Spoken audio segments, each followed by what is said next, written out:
Sekarang kita akan mempelajari tentang ornamen tradisional dan klasik Indonesia.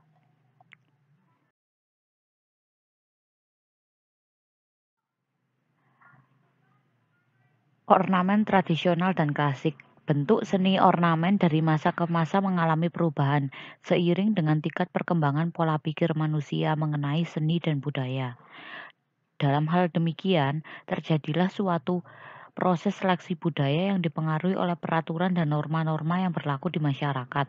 Konsekuensinya ialah adanya bentuk ornamen yang tetap diakui dan diminati oleh masyarakat, serta adanya bentuk ornamen yang tidak diminati masyarakat. Kali ini tentunya kita akan mempelajari tentang ornamen yang diminati dan diakui oleh masyarakat, sehingga sampai sekarang masih berkembang.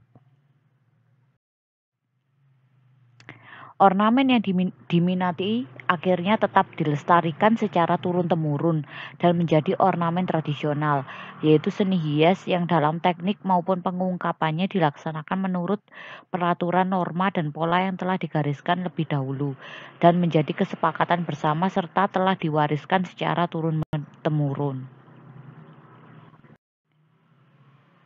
Ornamen motif geometris.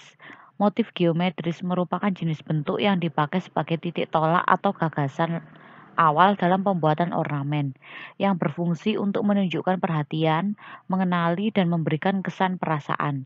Contohnya, ornamen tradisional dengan motif geometris ialah ornamen yang diterapkan dengan motif kain seperti motif batik kawung, parang rusak, dan teruntum. Ini berikut akan saya berikan contoh ornamen klasik, masih tetap non-geometris. Ini juga daerah Jawa Timur, kemudian ini daerah Jogja, kemudian daerah Jawa Tengah, yang ini Pekalongan dan yang ini Jepara. Di Jepara ada binatangnya ya, seperti merak atau burung. Kemudian di daerah Pajajaran hampir mirip seperti gelombang-gelombang. Kemudian Dayak, lah di Dayak ini sedikit berbeda dari daerah Jawa.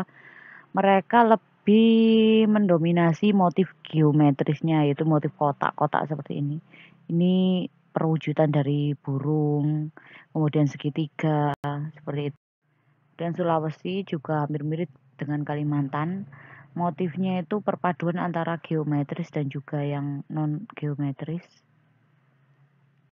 Dan ini Sumatera lebih ke non geometris, namun ada juga yang geometris. Kemudian ini daerah timur. Perjalanan sejarah ornamen tradisional sudah cukup lama berkembang. Berbagai macam pengaruh lingkungan dan budaya lain justru semakin menambah perbendaharaan seni rupa. Maksudnya semakin banyak macamnya. Khususnya seni ornamen atau seni hias. Sehingga akhirnya muncullah berbagai ornamen yang bersifat etnis dan memiliki ciri khas tersendiri. Ciri-ciri ornamen tradisional yang masih hidup di masyarakat memiliki ciri-ciri khas berikut. Antara lain homogen, yaitu ada keseragaman.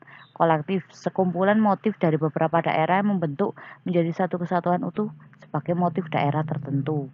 Kemudian komunal, motif yang dimiliki oleh daerah tertentu. Kemudian kooperatif, kemiripan motif yang dipakai oleh masyarakat daerah tertentu. Kemudian konservatif, intuitif, ekologis, dan juga sederhana. Dari ciri khas tersebut dapat dilihat dari penggunaan istilah motif geometris dan organis yang diterapkan pada suatu bidang benda, baik 2 dimensi maupun 3 dimensi. Motif-motif tersebut memiliki fungsi sebagai elemen dekorasi dan sebagai simbol-simbol tertentu.